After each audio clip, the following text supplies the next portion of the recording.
வணக்கம். சிவன் மாந்திரிகம்.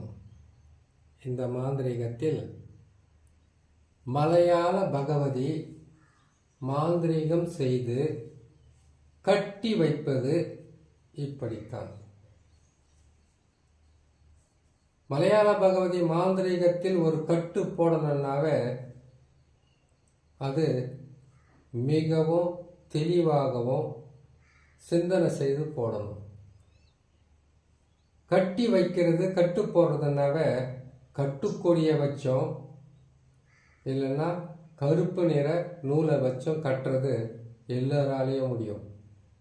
கட்டு போடுறதுக்கு முன்னாடி கட்டை உடைக்கிறதுக்கு உண்டான சக்தி இதை போடுறவங்க கையில் இருக்கணும். எலுமிச்சம்பழ தரையை சுற்றி உடைச்சாச்சு,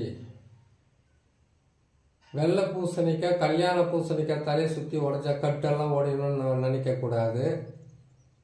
இந்த கட்டாகப்பட்டது கரு, உரு, பிண்டம், அண்டம் மற்ற எல்லா வகையிலும் இருந்து ஒரு கட்டு போடுறாங்கன்னு கேட்டிங்கன்னாக்கா அந்த கட்டு உடல் கட்டு, திசை கட்டு, எல்லை கட்டு, அதுக்கப்புறம் 4 திசை 8 திக்கு 16 கோணத்துக்கும் போடக்கூடிய கட்டு தான் ஒரு மிகப்பெரிய கட்டாக இருக்கும். இந்த கட்டில் அகப்பட்டவங்க யாருமே அவ்வளவு சீக்கிரத்தில் வெளியில் வர மாட்டாங்க. இந்த கட்டு போடுறதுன்றதை கேட்டிங்கனாக்கா கை கட்டு, கால் கட்டு, வாய்க்கட்டு, உடல் கட்டு, திசை கட்டு, எல்லை கட்டு சொல்லியிருக்கேன் இல்லையா. இன்னும் பல வகையான கட்டு இருக்குது. அந்த கட்டு போடுறத உடலை சுற்றி கட்டுறதில்ல, அவங்களுடைய மூளையில் போடுறது தான் கட்டு. அதுக்கு தான் இந்த மலையாள பகவதி மாந்திரிக கட்டுக்களை எப்படி போடுறதுன்றத உங்களுக்கு நான் சொல்லித்தரேன். கட்டு போடணுன்னாக்கா ஒருத்தருடைய புகைப்படம், அதான் ஃபோட்டோ, அவங்களுடைய காலடி மண் எல்லாருக்கும் தெரிஞ்சு தானே. காலடி மண், தலைமுடி, துணி, அவங்களுடைய ஃபோட்டோ. இதை சனிக்கிழமை நாளில் இந்த கட்டு போடுவாங்க. அந்த கட்டை எப்படி போடுவாங்கன்னு கேட்டிங்கனாக்கா கட்டு போடுறது மாந்திரிகம் செய்து சில கரும பொருட்களை செய்து கொண்டு போயிட்டு வியாபாரம் செய்கிற இடத்துல போட்டு விளங்காத மாதிரி செய்கிறது ஒரு மாந்திரிகம். இல்லை அந்த தொழில் செய்கிற இடத்துல போட்டு அந்த தொழிலே நடக்காத மாதிரி போடுறது ஒரு மாந்திரிகம். குடும்பத்தில் பிரச்சனை உருவாக்குறதுக்காக இந்த ஜகடகுண்டின்றது சொல்லக்கூடிய சில முள்ளையும், அதுக்கப்புறம் பன்றியோட முள்ளையும், அதுக்கப்புறம் பன்றியோட பொருளையும் சில ஒரு 8 முள் ஒன்று சேர்த்து அதை எரித்து சாம்பலாக்கி போட்டால் கூட அது குடும்பத்தில் பல வகையில் சண்டையை போட்டுக்கிட்டு அந்த வீட்டை விட்டு ஓடுறது, குடும்பத்தை விட்டு ஓடுறது, அந்த குடும்பத்தில் ஆளே இல்லாமல் துரத்தி விட்டு இதெல்லாம் செய்யலாம். இல்லைன்னாக்கா இருக்கிறதுலே கடுமையான கஷ்டங்களை கொடுக்கக்கூடிய கொடுமைகளை செய்யக்கூடிய சில மைகளை கொண்டு போயிட்டு அந்த வீட்டில் வச்சுட்டு வரலாம். அதுக்கு கோட்டான் தேவைப்படும். இப்போ கேட்டிங்கன்னா கோட்டானையும் அதுக்கப்புறம் தேவாங்கெல்லாம் பிடிச்சிட்டு வந்தால் ப்ளூ கிராஸ் சும்மா இருக்க மாட்டாங்க. இதுக்கு மூலிகையை பயன்படுத்திடலாம். மூலிகையை பயன்படுத்தி, மூலிகை என்பது இருக்கிற எல்லா வகையான அசைவ மைகளை விட பல மடங்கு மிகவும் உதவியாகவும் உங்களுக்கு நல்ல நிலையில் வேலை செய்யும். ஆனால் கரெக்டாக எடுக்கணும் மூலிகைகளை. அப்படி அந்த மூலிகைகளை எடுத்து ஒருத்தருக்கு கட்டு போடணும்னு நீங்கள் முடிவு பண்ணிட்டீங்கன்னாக்கா உடலை சுற்றி கட்டு போடுறதெல்லாம் யாராலையும் உடைச்சி எடுக்க முடியும் தாராளமாக. ஆனால் அவங்களுடைய தலையில் 3 துவாரம் போடுவாங்க. எப்படி உயிரிழக்கிறவங்க தலையிலலாம் போட மாட்டாங்க. அவங்களுடைய உருவ பொம்மையை செய்து அதுக்கு அவங்களுடைய ஃபோட்டோவை வச்சு ஒரு தகடு எழுதி அந்த தகட்டில் அவங்க பேர், அவங்க அம்மா பேர், அவங்களுடைய குலதெய்வம் பேர். ஏன்னு கேட்டிங்கன்னாக்கா குலதெய்வத்தை கட்டுறது எப்படின்றத ஒரு பதிவு நான் போடுறேன். ஒரு மாந்திரிகத்தை நீங்கள் செய்யணும்னு நினச்சிங்கன்னா நேரடியாக போனோன்னா மாந்திரிகத்தை வச்சு செஞ்சிட முடியாது. குலதெய்வத்தை கட்டினா தான் அந்த வீட்டுக்கு மாந்திரிகத்தை பயன்படுத்த முடியும்.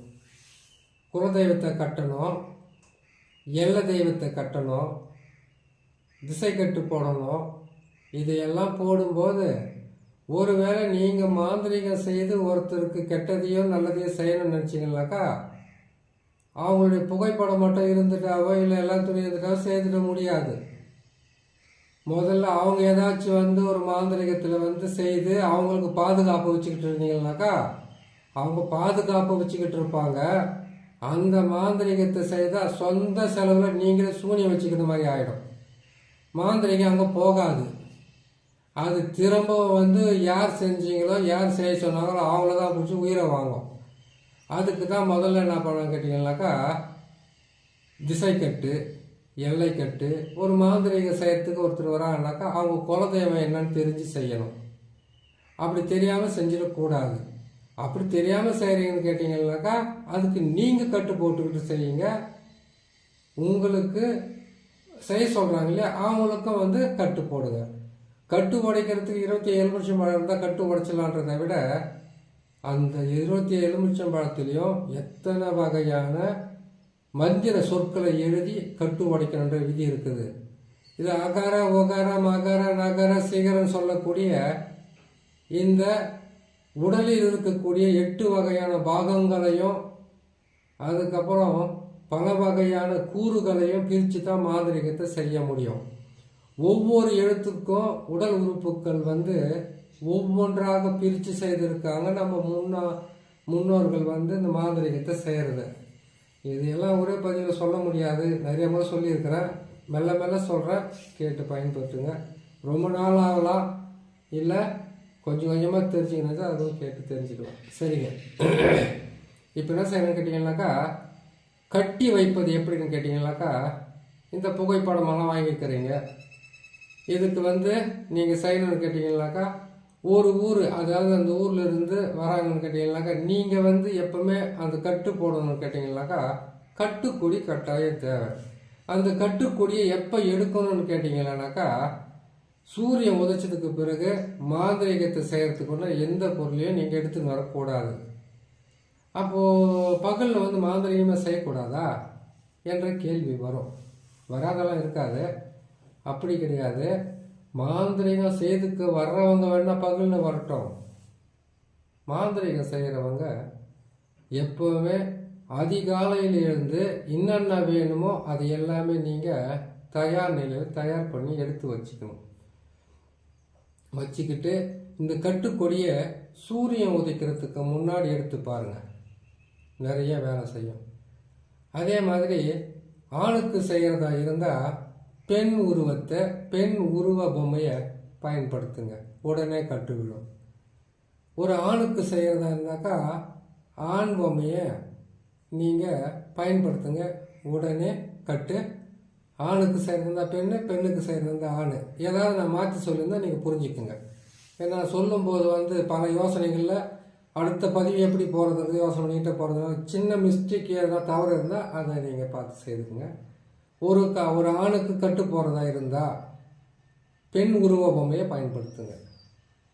ஒரு பெண்ணுக்கு நீங்கள் கட்டு போடுறதா இருந்தாக்கா ஆண் உருவ பொம்மையை பயன்படுத்துங்க, உடனே வேலை செய்யும். ஏன்னு கேட்டீங்கன்னாக்கா நீங்கள் மந்திரம் சொல்லிடுவீங்க.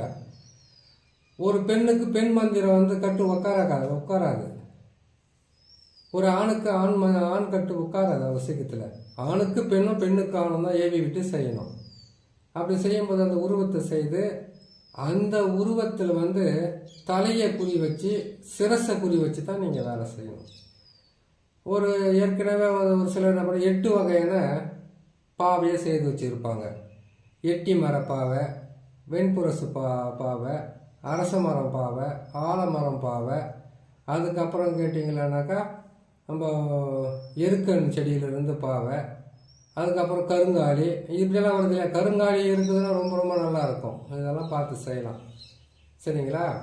அப்படி இருக்கும்போது இந்த மாதிரி பாவையை செய்து வச்சாங்கனாக்கா அவங்க 8 தொலை போட்டு வச்சுக்கிட்டு இருப்பாங்க எப்பவுமே. அதில் அந்த 8 தொலையிலையும் இந்த கட்டுக்கொடியை வச்சு முதல்ல தலையில் தான் அந்த கட்டுக்கொடியை வச்சு தலையில் போட்டுருவாங்க கட்டவை. அதுக்கு முன்னாடி அவங்களுடைய ஃபோட்டோ, அவங்களுடைய வேறு எதனா அவங்களுடைய தலைமுடி, கால் மண் துணியை நறுத்து வச்சு அந்த உருவ பொம்மையில் போட்டு அதுக்கு செய்துட்டு அதுக்கப்புறம் அவங்களுடைய பேர், அவங்க அம்மா பேர், அந்த குலதெய்வம் பேர்லாம் எழுதுவீங்க இல்லையா. எழுதி முடிச்சுட்டு தகுதில் அதுக்கு கட்டுக்கொடியினுடைய மை இருக்கும். கட்டுக்கொடியோடு சேர்த்து 8 திசை கட்டுக்கும் மந்திரத்தை சொல்லி ஊரு போட்ட அந்த மையை வச்சு அந்த தகடில் எழுதிடுவோம். தடவிட்டு எழுதிட்டு அதை நீங்கள் மார்பில் கட்டு போகிறீங்கன்னா நெஞ்சு வலி உடல் வலியெல்லாம் வர வைக்கலாம். கையில் போடுறீங்கன்னாக்கா கை காலில் போடுறீங்கன்னு கேட்டீங்கன்னாக்கா கை காலில் வராத மாதிரி செய்யலாம். நீங்கள் வயிற்றில் போடுறீங்கன்னு கேட்டிங்கனாக்கா வயிற்று வலி, கர்ப்பச்சிதைவு, தீராத மாதவிட வலி இதெல்லாம் பண்ணலாம். கால்களுக்கு போகிறீங்கன்னா முழங்கால், உள்ளங்காலுக்கு போகிறீங்கன்னா உள்ளங்கால், இப்படியெல்லாம் செய்கிறீங்க இல்லையா? ஆனால் ரொம்ப ரொம்ப கொடுமையை செய்யக்கூடியது தலைக்கு செய்கிறது தான், சிரசுக்கு செய்கிறது தான். சிரசில் குத்திட்டீங்கன்னாக்கா மனுஷனுடைய அஸ்திவாரத்தையும் ஆணிவேரையும் பிடங்கின மாதிரி ஆகிடும். அந்த கட்டுக்கொடியை வச்சு இதெல்லாம் எழுதி மார்பகத்தில் ஆணியை வச்சு அடிச்சுட்டு இல்லைன்னு கேட்டால் நூல் போட்டு கட்டிட்டு இதே கட்டுக்கொடி போட்டு கட்டிட்டு கூட நேராக நெத்தியில் ஒரு தொலை போட்டு வச்சுருப்பாங்க. அதோட தொண்டைக்கொடியில் ஒரு தொலை போட்டு வச்சுருப்பாங்க. உச்சியில் ஒரு தொலை போட்டு வச்சுருப்பாங்க. உச்சியில் போட்டு கட்டுக்கொடியை உள்ளே குத்தி வெளியில் இழுத்து தொண்டை பகுதியிலேருந்து வெளியில் கொண்டு போயிட்டு அதை போய் நெத்தியில் போட்டுட்டாங்கலாம், முடிஞ்சு போச்சு கதை. இந்த கட்டை உடைக்கிறதுக்கு ரொம்ப ரொம்ப கஷ்டப்பட வேண்டியதாக இருக்கும். ஏன்னு கேட்டிங்கனாக்கா ஒரு மனுஷன் கை இல்லாமல் இருப்பாங்க, உசுரோட கால் இல்லாமல் இருப்பாங்க, எத்தனையோ ஆப்ரேஷன் பண்ணி கூட இருப்பாங்க. தலை இல்லாமல் யாராலும் உயிரோடு இருக்க முடியாது. சிரசில் கையை வச்சு அடிக்கிறது ஆட்டம் ஒரு மோசமான வேலை எதுவுமே கிடையாது. இந்த கட்டை போகிறதுக்கு கற்றுக் கொடுக்குறோன்னு நினைக்காதீங்க. இந்த மாதிரி ஒரு கட்டில் யாராவது அகப்பட்டு இருந்தால் அந்த கட்டை உடைக்கிறதுக்கு இன்னொரு பகுதியில் சொல்ல, இப்படி தான் சேர்த்து கட்டு போட்டிருப்பான்னு சொல்லியிருக்கேன். உங்களை கட்டு இப்படி போடுங்கன்னு சொல்லலை. இதையெல்லாம் பயன்படுத்தி அவங்களுக்கு கை கால் வராமல் பண்ணுறது, கை கால் வராமல் முடமாக்குறது, சாப்பிட்ட சாப்பாடு செரிமானம் இல்லாமல் வாந்தி நடக்கிறது, ரத்த வாந்தி கூட வர்றது, நெஞ்சு வலி வர்றது, நல்லா பேசிக்கிட்டு இருப்பாங்க. அப்படியே ஒரு பக்கம் மார்பை பிடிச்சிக்கிட்டு உட்காருவாங்க. ஆணாக இருந்தாலும் பெண்ணாக இருந்தாலும்.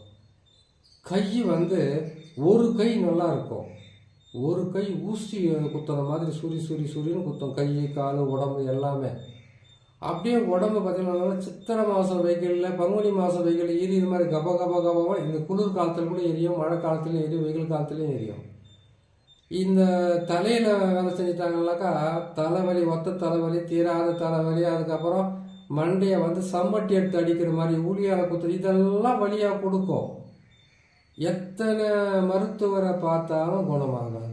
நிறைய பிரச்சனைகள் மாறி வரும். இதே கட்டை போட்டு வாய்க்கட்டு போடலாம், கை கட்டு போடலாம், உடல் கட்டு போடலாம், திசை கட்டு போடலாம், எல்லை கட்டு போடலாம். இது எல்லாமே தெரிஞ்சு வச்சுக்கிட்டு தான் ஒரு மாந்திரிகத்தை சரியான முறையில் பயன்படுத்தி இருப்பாங்க. அவங்களால தான் இந்த வேலை செய்ய முடியும். இந்த கட்டுக்களை போடுறதுக்கு இவ்வளோ வேலை செஞ்சுருப்பாங்க சொல்கிறேன் இல்லையா? இதை உடைக்கிறது எப்படின்றத பொறுமையாக தான் போட முடியும், உடனே போட்டுற முடியாது. ஏன்னு கேட்டிங்கனாக்கா ஒரு வீடியோவை, ஒரு மாந்திரிக வீடியோவை நம்ம போடணும்னு கேட்டிங்கனாக்கா செய்து நம்ம கற்றுக்கிட்டு இருக்கிறதுனால உடனுக்குடனாக போட்டுறோம். நிறைய நேரம் தேவைப்படுது, நிறைய அதுக்கு உண்டான காலம் நேரம் இதெல்லாம் பார்த்துன்னு போகிறது. சரி, இவ்வளவு போட்டுட்டோம். இந்த மலையாள பகவதி மாந்திரிகத்தில் கட்டி வைக்கிறது எப்படின்னு போட்டிருக்கோம். இதுக்கு ஒரு மந்திரம் ஒன்று சொல்கிறேன், அது உங்களுக்கு பிடிச்சிருந்தா அது சித்தி பண்ணி வச்சுக்கோங்க. இது கட்டு போடுறதுக்கு, கட்டு உடைக்கிறதுக்கு மட்டும் இல்லை, நீங்கள் மாந்திரிகத்துக்கே இந்த மந்திரத்தை மிகவும் உயர்ந்த மந்திரமாகவும், இது மூல மந்திரங்களில் எடுக்கப்பட்ட முக்கியமான மந்திரமாக பயன்படுத்திக்கலாம். சரிங்களா? இந்த ஒரு மாந்திரிகத்தை செய்கிறாங்கனாக்கா உடல் கட்டு, திசை கட்டு, எல்லை கட்டு, மாந்திரிகமே இதை வச்சு நீங்கள் ஒவ்வொரு முறையும் மாந்திரிகம் செய்யும் போதும், மற்றவங்களுக்கு செய்து கொடுக்கும் போதும், கட்டு உடைக்கும் போதும், கட்டு போடும் போதும் இதை நீங்கள் பயன்படுத்திங்க. முதல்ல உங்களை காப்பாற்றிக்கிறதுக்கும், மற்றவங்க செய்கிறவங்களை காப்பாற்றி கொடுக்கறதுக்கும், மற்றவங்களுக்கும் பாதகம் இல்லாத மாதிரி காப்பாற்றி கொடுக்கறதுக்கு வழி செய்யுங்க. வல்லவனுக்கு வல்லவன் வையகத்தில் உண்டு. நம்ம சிறு தவறையும் கொஞ்சம் கவனக்குறைவாக விட்டுட்டாக்கா பெரிய பாதகங்களும் பாதிப்புகளும் கொடுத்துரும். சரிங்களா? இந்த ஒரு மந்திரம் சொல்கிறேன், பிரிச்சிருந்தா கேட்டு நீங்கள் பயன்படுத்திக்கலாம். ஓம் மலையாள பகவதி. தேகத்தில் பஞ்சாட்சரமூர்த்தி காவல், கைகளில் மகேஸ்வரி காவல், என்ற சிரசு முதல் பாதம் வரை அஷ்ட தேவர்களும் ஓம் என்ற ஆட்சாரமோ, காதில் வீரபத்ர தேவனை சுத்தி காவலனும் காத்து ரட்சிக்க ஓம் ரேம் சிம்பட் சுவாகமாகுது. இந்த மந்திரத்தை நீங்கள் எப்பெல்லாம் டைம் இருக்குதோ, மாந்திரிகராக இருக்கட்டும், ஒரு குடும்பத்தில் இந்த மாதிரி கட்டில் நீங்கள் மாட்டிக்கிட்டு இருக்கீங்களா, வடக்கு முகமாவோ இல்லை கிழக்கு முகமாவோ அதிகாலையில் பிரம்ம முகூர்த்தத்தில் எந்திரிச்சு உக்காந்து நான் சொன்ன இந்த மந்திரத்தை ஒரு 16 முறை 108 முறை நீங்கள் பயன்படுத்துங்க, 48 முறையாக பயன்படுத்தி பாருங்கள். உங்கள் உடம்புலேருந்து கட்டுக்கள் உடையப்பட்டு போயிடும். இதே கட்டை அவங்க உதிரத்தில் ஏதாவது செய்திருந்தாங்கனாக்கா அந்த கட்டை மாந்திரிகர்கிட்ட தான் போய் உடச்சிக்கணும். சரிங்களா? இன்னொரு முறை அந்த மந்திரத்தை சொல்கிறேன், கேட்டு பயன்பெறுங்க. முதல்ல சொன்ன சரியாக புரியலனாக்கா இப்போ கேட்டுக்கங்க. ஓ மலையாள பகவதி. தேகத்தில் பஞ்சாட்சாரமூர்த்தி காவல், கைகளில் மகேஸ்வரி காவல், சிரசு முதல் பாதம் வரை அஷ்ட தேவர்களும் ஓம் என்ற ஆட்சாரமும், காதில் வீரபத்ர தேவனும் என்னை சுற்றி கால வைரவனும் காத்து ரட்சிக்க ஓம் ரீம் ரீம் மலையாள பகவதி. இந்த மந்திரத்தை பொறுமையாக கேட்டு சொல்லி பயன்பெறுங்க. இன்னொரு நல்ல பதிவில் உங்களை நான் சந்திக்கிறேன்.